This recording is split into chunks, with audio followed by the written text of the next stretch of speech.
Okay, everybody, let's get our yoga started. All right. All right. So for the session today, we're going to start up on our feet in Tadasana, and just find the most steady, upright, alert version of Tadasana you can find. So if you prefer your feet all the way together and really adducted, where you're hugging into that midline, fine. If you want a wider base, that's okay too. You could even work with, this one's really heavy because it's rosewood, so it's a little bit too much. But if you have a foam yoga block, you could even put one between the inner upper thighs and then create that adduction, but with your feet a little bit apart. It's kind of a nice, powerful way to draw into the midline, but my block's a little too heavy. Okay.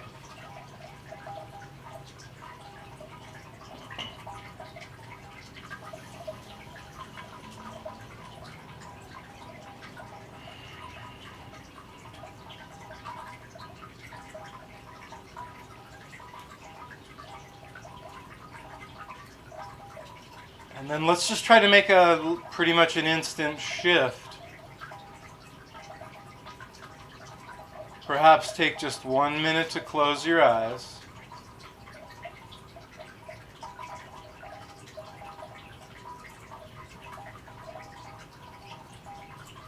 And despite all the activity throughout the entire planet and the rest of the cosmos, as far as that goes,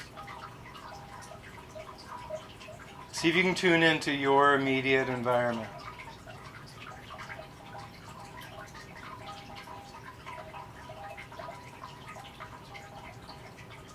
Your conscious field.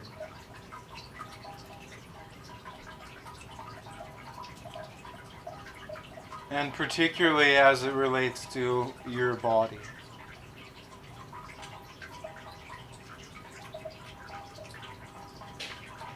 And so just feel yourself standing.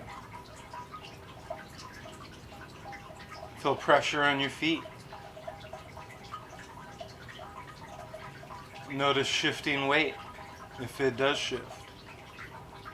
And if it does, where does it shift? Left, right, front, back, inside, outside of the feet?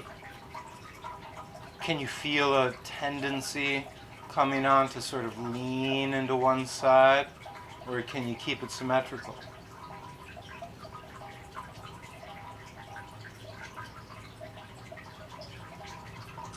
You might have a tendency toward leaning back or leaning forward, and maybe you can right that particular discrepancy.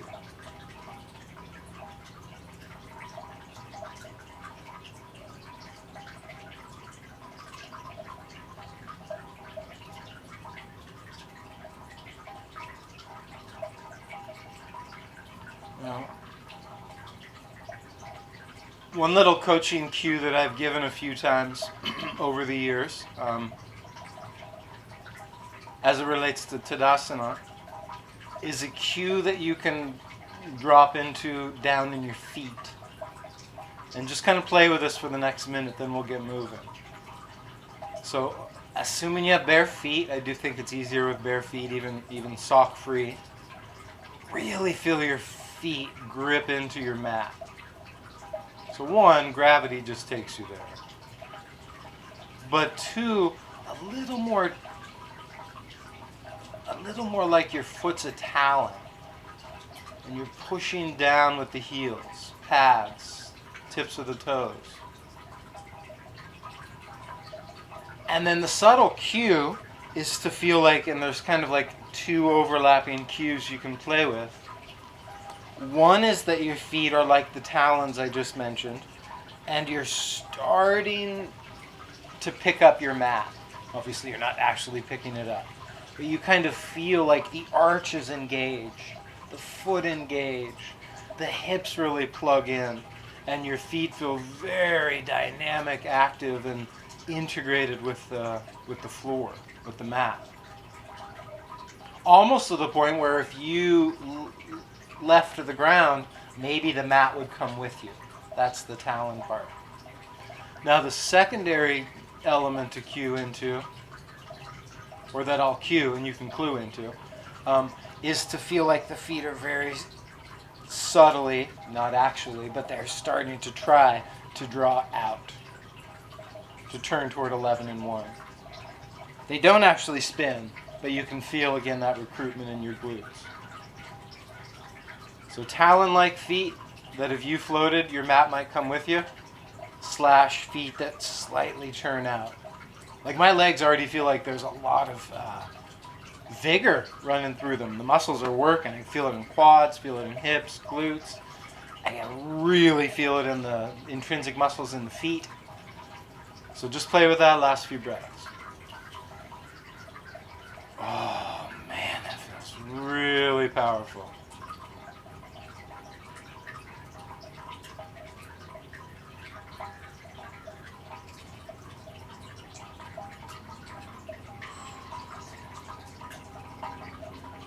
Oh.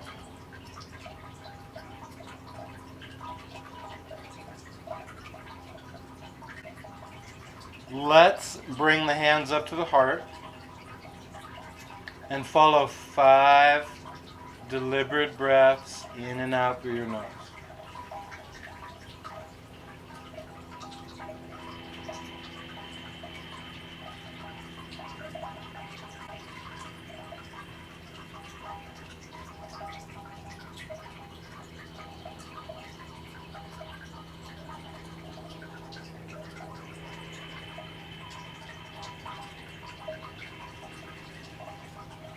Be a little hard to pick up on the mic, but I'm practicing an Ujjayi form of pranayama.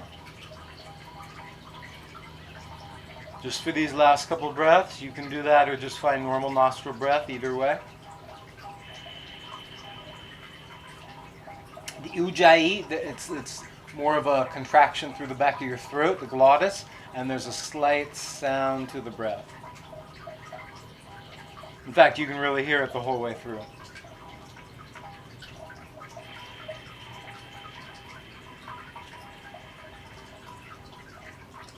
One more deliberate nostril breath, with or without Ujjayi.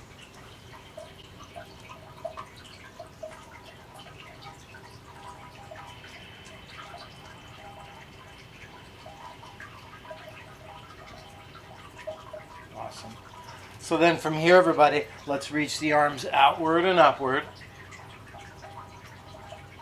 And then just real gently fold. And let a combination of rounding through your back, hinging through your hips, maybe just fingertips on the floor.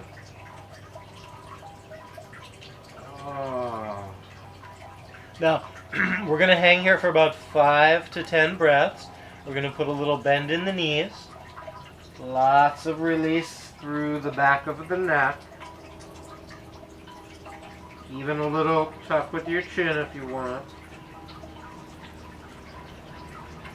Sit the hips back, release through the back of the heart, soften through the back of the neck. Oh.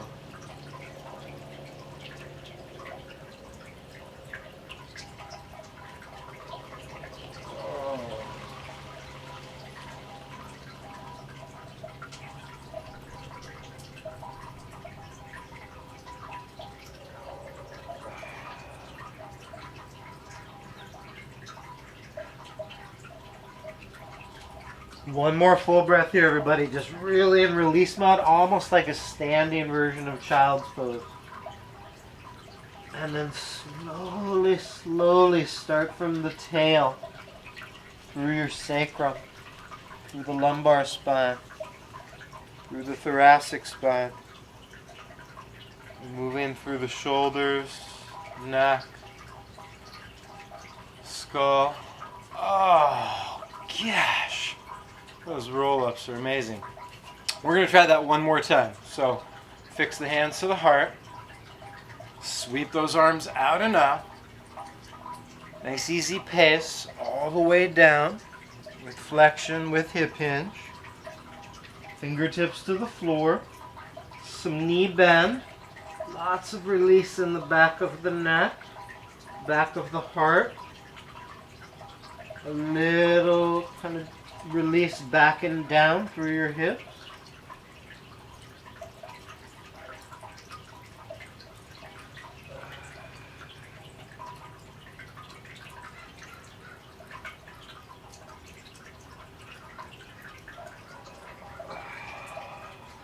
And last one, everybody. Slowly, slowly uncurl your way up.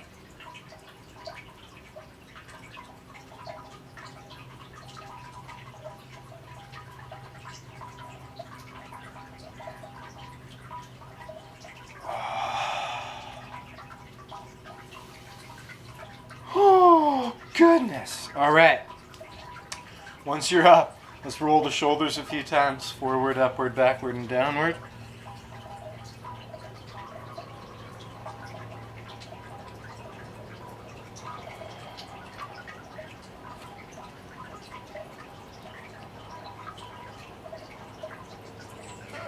Let's go the other direction.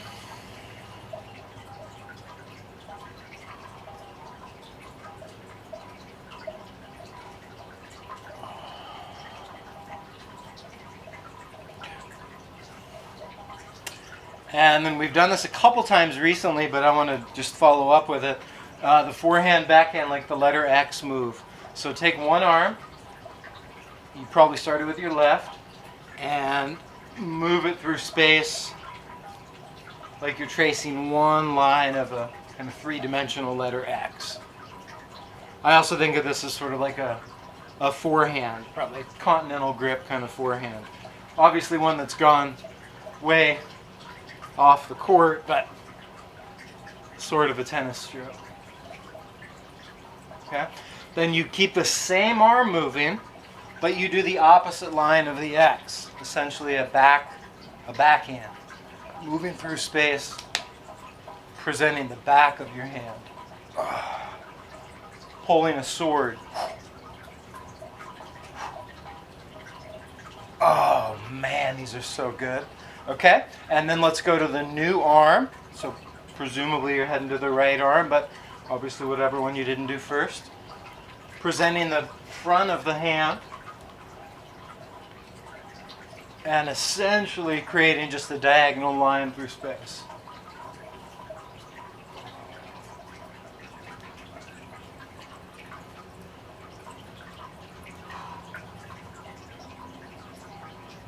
Okay, and then last pattern. Oh man, the backhand on the new side here.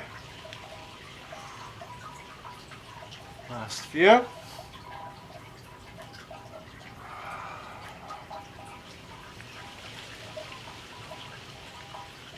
Okay. And then release that. Awesome. So then we're going to hold the hands in a little fist. Technically it's fine if you wanted to hold weight here, you can. And we're going to take the fist like we're cheering up and over one shoulder. So you probably started over here on your left shoulder. And then you go across to the outside of your right hip. Up, over a shoulder. Down in front, probably just beyond the hip. 10 or 12 times. I mean, pretty much like you're chopping at a tree.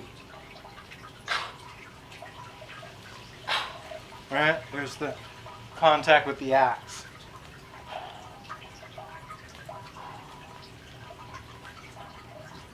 It's obviously like a whole body movement, but you need some arms to make it happen. But you need your trunk, your waist, your legs, your knee, your ankle. It's all working. I'm going high to low and side to side. Good. And then switch. So up and over the new set of shoulders, probably behind your right, and then moving to the outer edge of your left hip. And if this feels like it's just a little more range than you want, then you're here. You're chopping down the tiniest little tree. and it's really close to you. And if you wanted more strength from it, you just hold an object. 2 pounds, 5 pounds, 10 pounds. Last couple. Chop. It's a really great movement pattern. All right. And then let's release that chop. Last one, kind of simpler in some ways, but we'll take it a little further. Straddle your mat. At least I'm going to suggest a nice wide stance. You can modify if you need to. Hands together. Arms up. And this one's more like we're chopping down on a little, on like a little stump that's just down close to the ground. And then up, right? So we're not obviously using an axe, so that analogy isn't perfect. You basically just want to go up and down. Keep your head and your chest higher than your hips. So I'm not swinging wildly down with my head. I'm thinking about where the fist is going. High, low. My head's still way up. 5 more.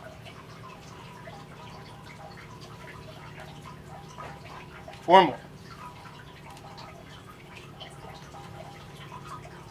3 more. 2 more. Last one. Then let's pause on the down. Manually with elbows or knees. Elbows or hands. Push the knees open. Out. Sit back into your hips. Whew. Open the front of the heart. Lengthen the back of the neck. Maybe even lift your toes. Keep the pads of the feet down. 5 big breaths here. Hopefully the legs cook a little.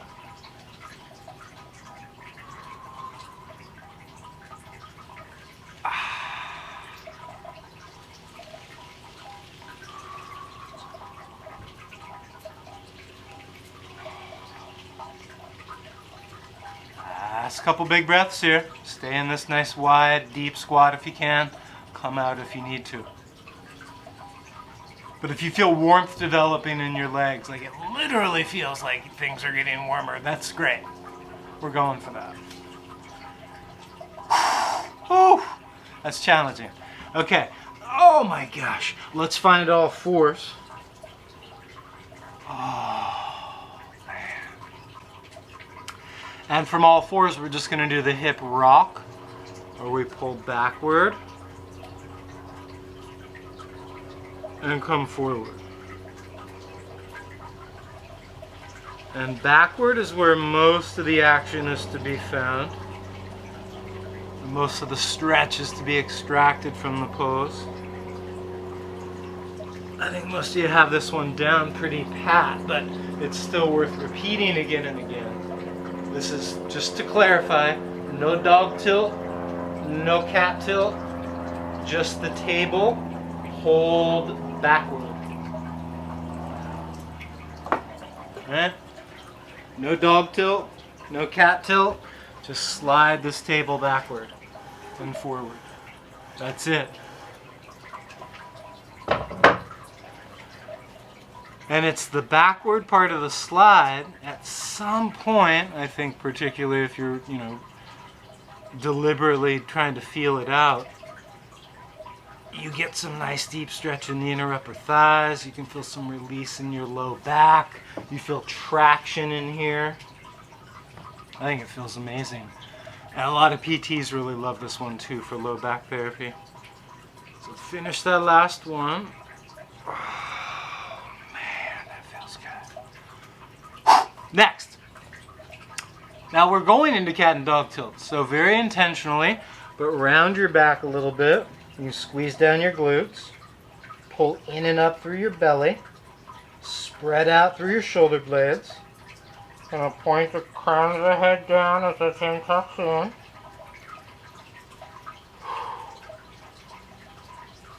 These can be decoupled from breathing at first so you can really feel the movement without having to time it. And then just soften the butt and the belly. We've got to be able to relax those guys as well as contract them. We want to feel a little bit more lift in the tail. Turn up through the back of the sit bones. And the chest and head are more on the lift and on the forward reach. 2 more times. Round like a cat.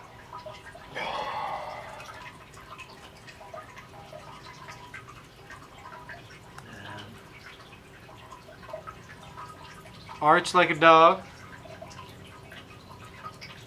or sort of like a cow.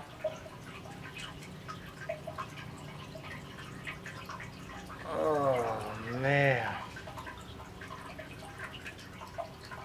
One more time.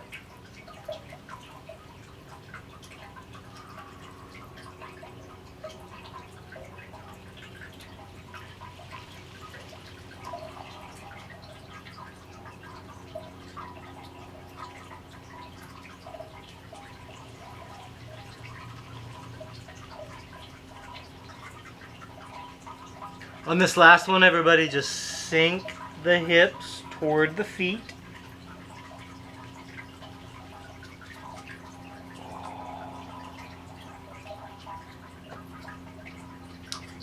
Your arms are going to be flexed out in front, much like they will be when we get all the way up into dog pose. You want to try to impose a little bit of external rotation on your shoulders such that the hands would turn open if it were up to the shoulders, but we'll let the shoulders have this pattern, but through elbows and wrists we'll try to keep the hands down, but the shoulders still have a little bit of the open pattern.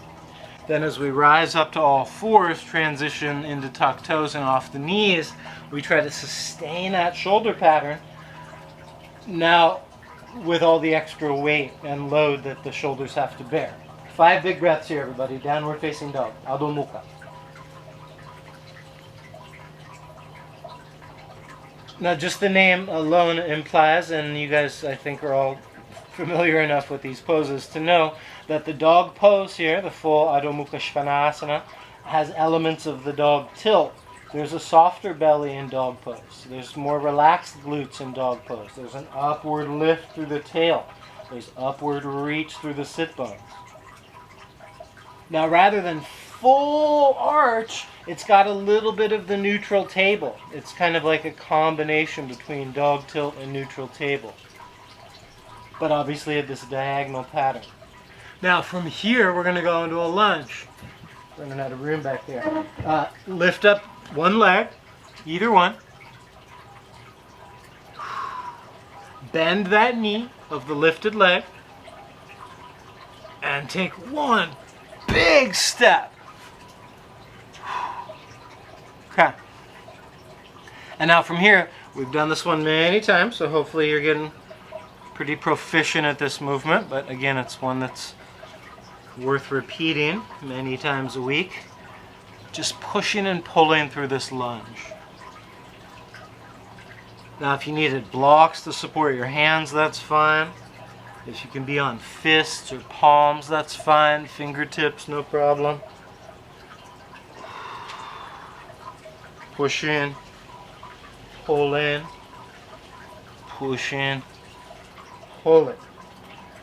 One more. Oh man. Then back to dog pose. Once you've got your dog pose established, take the new leg and lift her. Put a bend at the knee. Take one big adventurous step. And if you need to modify that step so this angle's clean, and then get that push and pull going.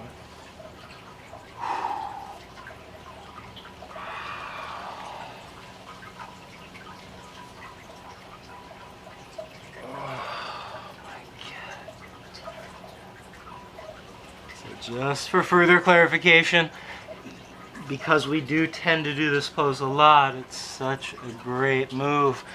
If it's really arduous for you to get your hands on the floor, you can always have 2 yoga blocks set up.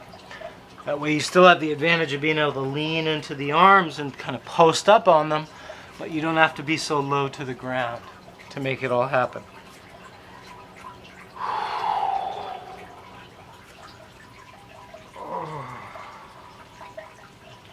One more time.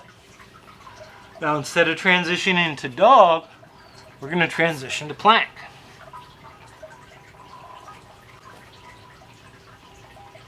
We're going to set the knees down. We're going to come all the way to rest on the belly. All right. Now, we worked on this plank recently. I want to reinforce it one more time. We're going to set elbows down under shoulders. We're going to bind the hands together in prayer position or fist. All right. We've got hips down, pubic bones down, thighs down, knees down, tuck toes down. Maybe a rib is already on the ground, the lowest one. Belly on the ground. Now from here with those strong tuck toes, lift your head away from the floor. Keep your knees down and lift your hips and your belly away from the floor. 10 breaths. So you want your pubic bones lifted, your navel drawn in and up away from the mat, your glutes on lockdown, and your pelvis on a little bit of a backward tuck. Your rib cage is trying to lift in and up away from your shirt and away from your mat. Your shoulder blades are spreading out a little bit because you're pushing the floor so firmly and resisting gravity so deftly.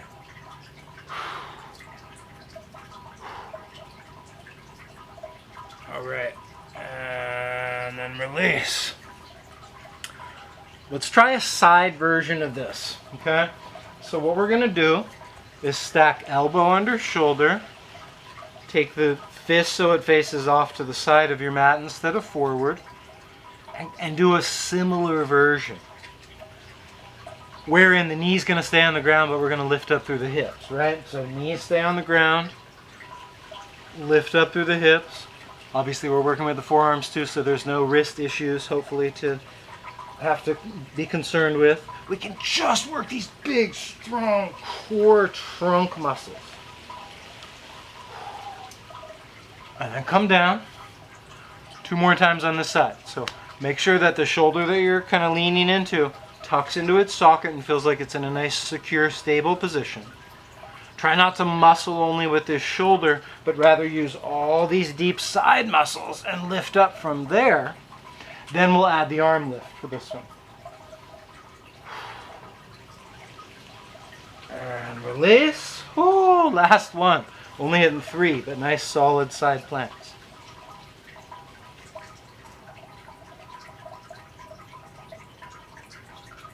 And release. Goodness. Let's change sides.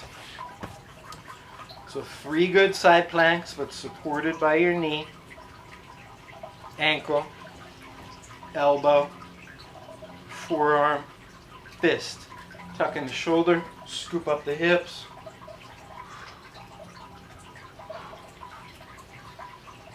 Come down, 2 more. Support the shoulder, scoop up the hips, add the arm lift.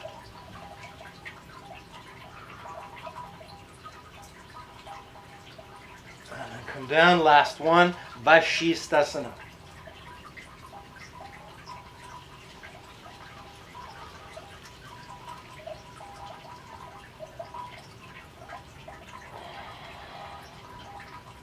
Awesome. And then let's release. Let's come belly up. Post the arms up behind. Reaching those legs out in front. Now, if your wrists are not up for this, but everything else is game, you could go back onto your forearms. Otherwise, see if you can lift the hips a little.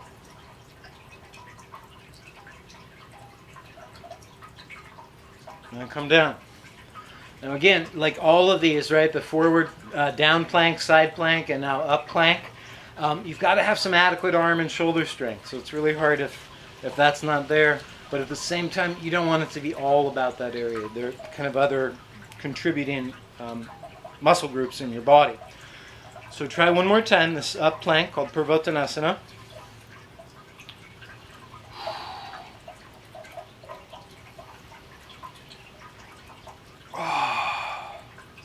Awesome. And then release that. Nice. Okay. So now from here, we're going to just lie back down. We're going to bend the left leg.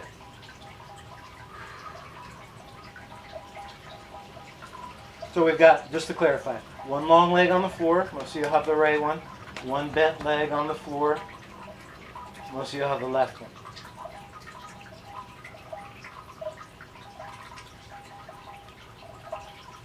We're going to slide the hands under the low back.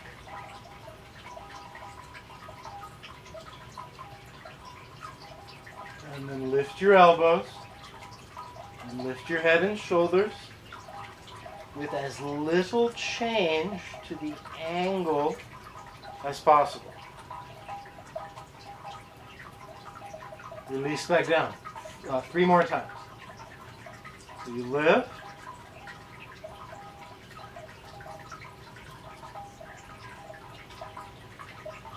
And release. 2 more. Now your low back's going to smash into your hands, but it can't smash all the way into the mat. Release. Last one. Your shoulders and head are going to lift, but they don't necessarily have to round. They can kind of keep their neutral quality. They can just get off the floor. Release. Let's switch legs. So elbows, shoulders, and head lift. Your whole abdominal wall should cook. Neck muscles are working too. You're holding this pose for more than just a breath. In fact, we're not even really coupling these to breathing at the moment. And we're only doing 4 per set, but they should be strong, robust movements. Last one.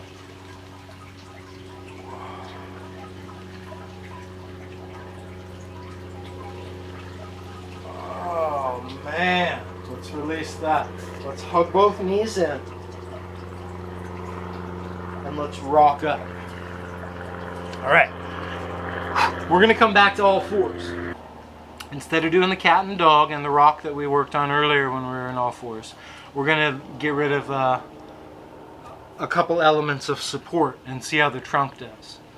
So version 1, just reach right arm forward. Oh, goodness. And release. Let me clarify. Before you reach left arm forward, really feel a stable trunk. Try to do as little shifting as possible. And reach the left arm forward. Oh my God, that makes it so different. So try that about 6 times. Now if your wrist isn't up for it, remember you can be on fists, fingertips, or using the dumbbells. So rather than a bunch of weight shifting, just do the arm lifting. And try like really deliberately to stay centered with your trunk.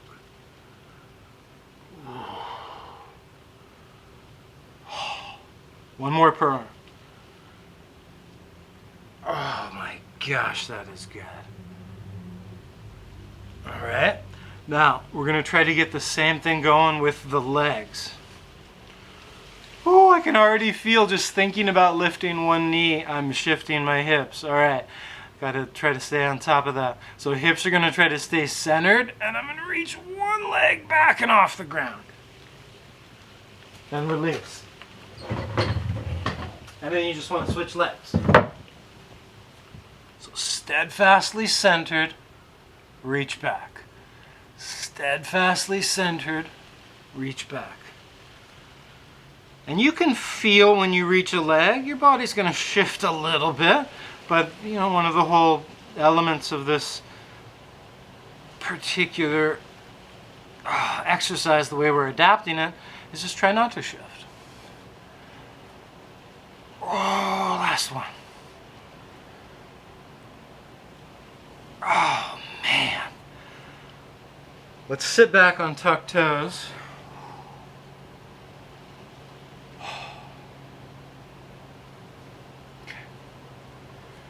And then let's come up to kneeling. We'll sit back on tucked toes. And come up to kneel. 2 more. Tucked. Kneeled. Tucked. Kneeled. Last one. Tucked.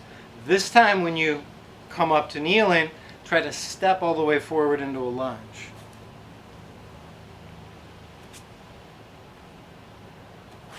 Couple times alternate. Kneel. Lunge. Kneel. Lunge. Kneel. Lunge. Last one. Okay. Let's go to the lunge one more time. Now from here, let's lean into the thigh and come off the back knee and stand. Might have sprung that on you. So let's take the new leg back. So now we just reversed it. But now we're on the new side, so let's come forward. So you tuck back toes and you stand. Reverse it. Come up.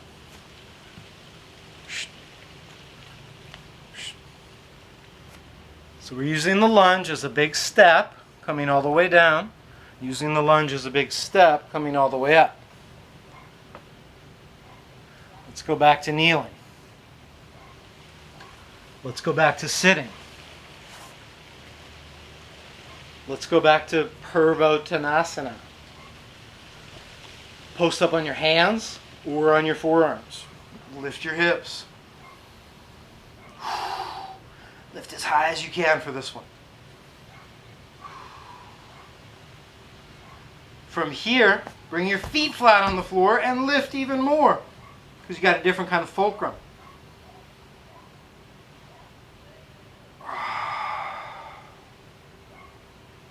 Oh, and then down you come. Let's come back to our back. Now we're going to assume the same shape we did earlier. One long leg on the floor. One bent leg, foot on the floor. Just to clarify, I think most of you will have a bent left leg. Whatever leg is bent, find the same arm that matches. Reach it straight up. Hold the hand in a fist. Now please lift your head and your shoulders. Head and shoulders are lifted. Trunk is strong. This right arm that's on the ground can come in handy. Use it as much as you like. Now you're going to lift your ribs off the ground.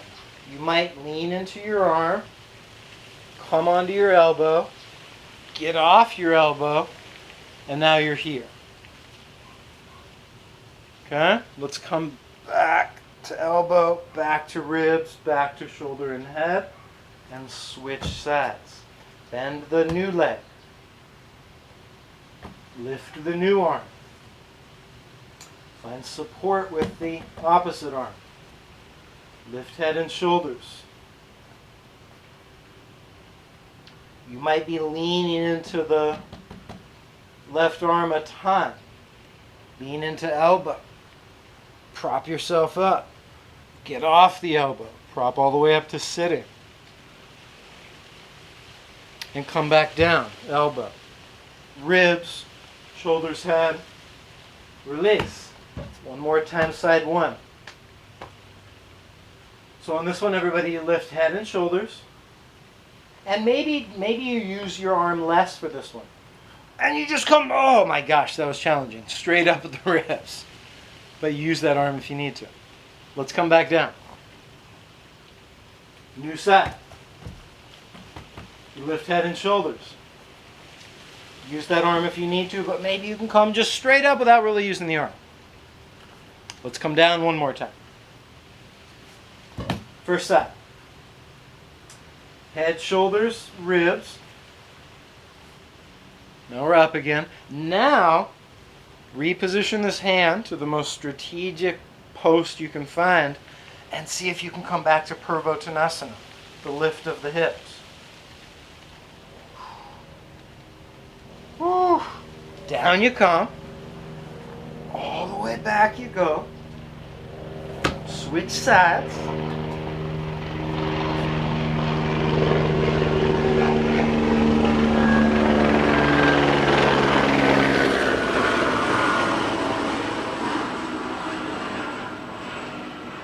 Hold for helicopter noise. Okay. And rolling. Lift up head and shoulders. Lift up ribs. Find the most successful post you can with your arms. Lift up hips. Oh, yeah. Oh, people are bailing. Okay, and then come back. And we're almost done. Last one. We got the big full get up. Oh, we have really laid the groundwork, y'all. Last one. So head, shoulders lift, ribs lift, hips lift. Now from here, we step the leg back so we're in a lunge. I know that happened quickly. And then we stand. Triumphant. All right, let's get the new side. Piece by piece, everything's going to come up. Head and shoulders. Ribs. Hips. Step back to lunging. Stand up from lunging. Release it. Okay. All right. I feel like we've exhausted that one today. So that was Turkish get up, piece by piece by piece by piece. Really nice work. All right. So now that you're up, let's try this one. Vrikshasana, the tree pose. Vrikshasana. So, one application of tree is you let your foot hang out on your leg below your knee. And then more traditional, but not necessarily superior, you do tree with your foot above your knee pushed against your leg.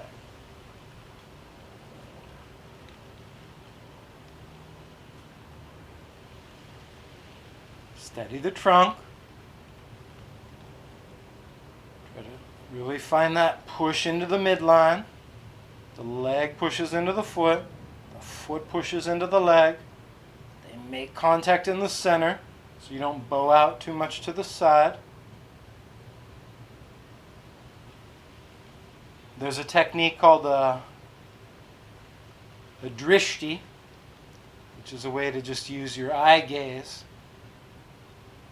You can keep it steady, keep it straight ahead, and maybe even keep it focused on one particular still spot, like a door frame, maybe even specifically something vertical and still.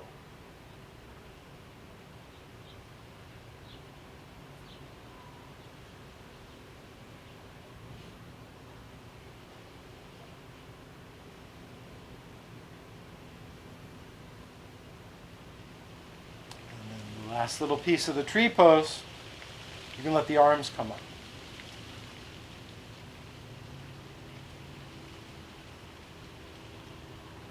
And trees come in lots of varieties. I don't mean to be too cliche about it, but it doesn't have to be like a super rigid, stiff oak, right? A little bit of sway is great. Like your tree can actually handle the wind that way. You want a little sway ability, I think. We want it to be pretty steady too. All right. Then to dismount, hands to the heart. Touch down. And reset to the new side. Vrikshasana, the tree pose. So foot can be low. All the essential features of being one-legged and refining your balance are present with this one. Foot can be high. Either condition with your foot, you want that two-way push. Foot into leg, leg pushes back. Trunk stays steady. Establish a gazing spot.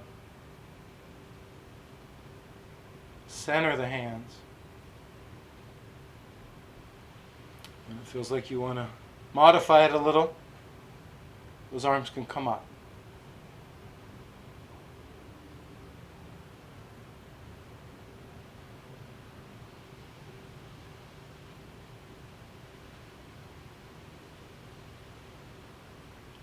Vrikshasana, the tree pose.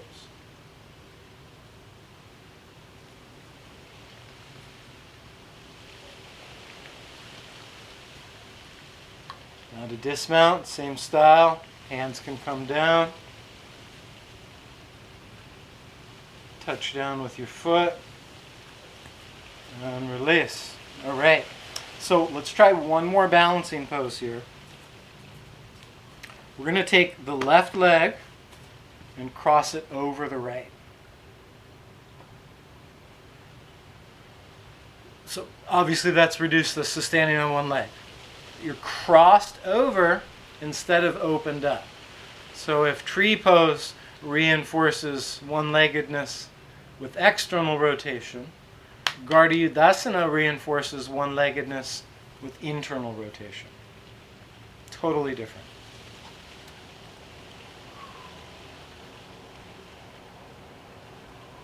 Now, if you want to add the arms, cross one elbow over one elbow and join the hands.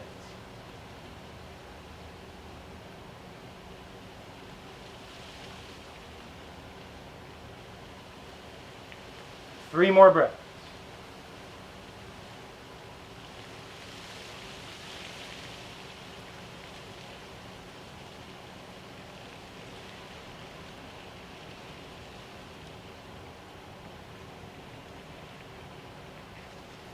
Come out with the arms, out with the leg. Gardiyudasana, the eagle pose. Okay, new side. Cross with the leg. Now maybe that's all you're doing with this pose. If it's still really tenuous, you kind of tapped out of your balancing capabilities at this point, just stay here, work with this. There's a lot happening. If you can, add the arm cross. I don't know who went on top last time. Whatever doesn't come naturally, do that one.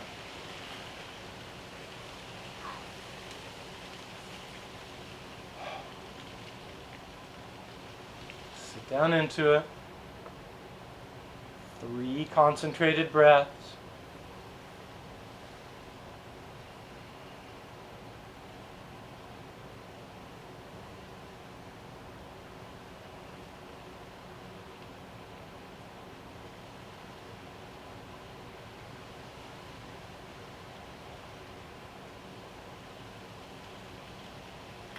The arms, come out with the legs. Woo-hoo-hoo. Awesome.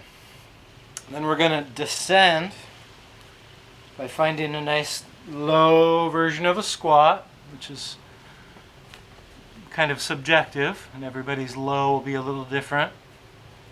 About 10 breaths. So it could be up here, a little more like chair angle. It could be down here, a little more like...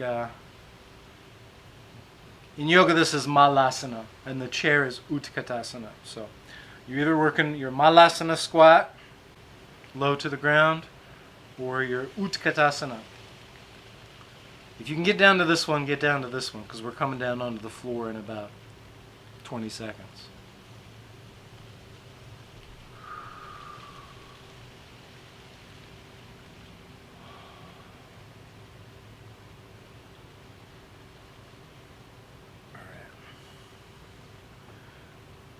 Let's come to a comfortable, easy, cross-legged seat.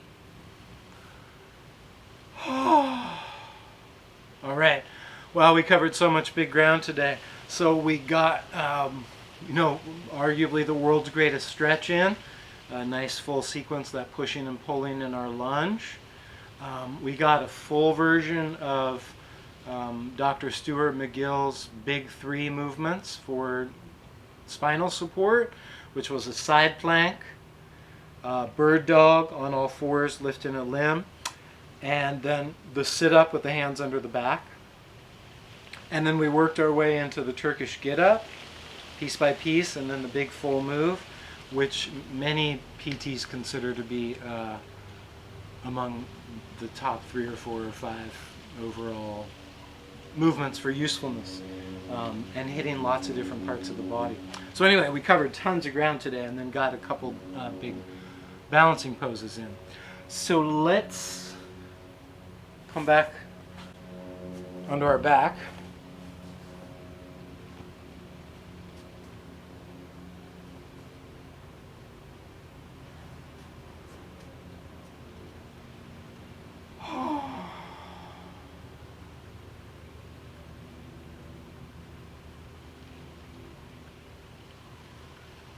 Find a very comfortable shape you can relax your arms into.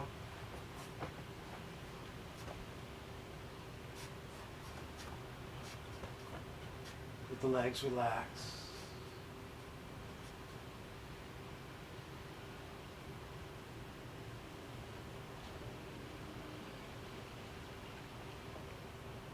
Any little movement in your neck and your head that just kind of helps you, one, get centered, and two, just find optimal relaxation in there.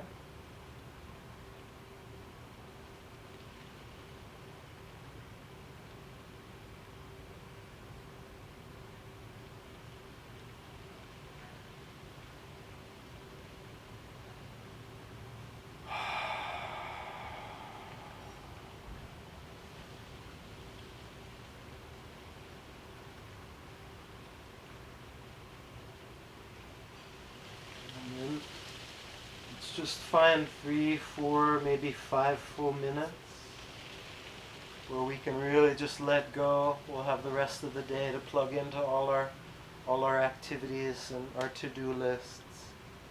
But for just a few moments, y'all, let's just release and see what happens.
Sarvesham Svasti Bhavantu Sarvesham Shanti Bhavantu Sarvesham Mangalam Bhavantu Sarvesham Puranam Bhavantu.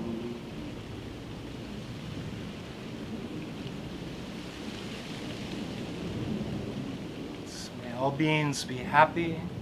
May all beings be fulfilled. May all beings attain happiness and auspiciousness.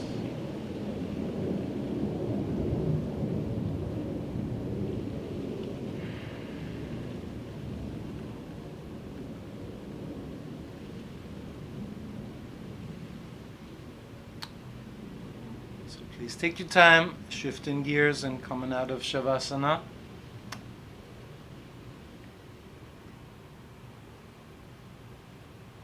And you feel you're ready for the transition.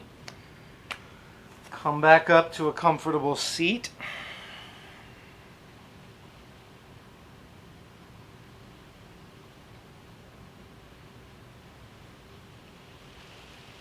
We'll sit in just a simple cross-legged pose for a moment. Bring the hands to the heart.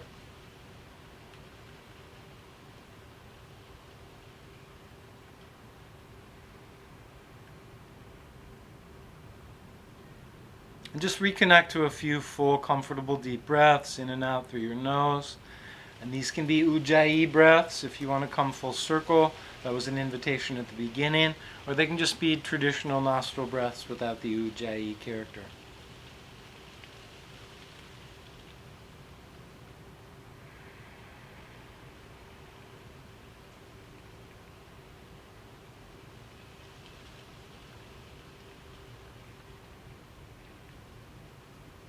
And everybody, just to close, maybe send out a little non-verbal thanks and a little goodwill toward everybody else practicing right now.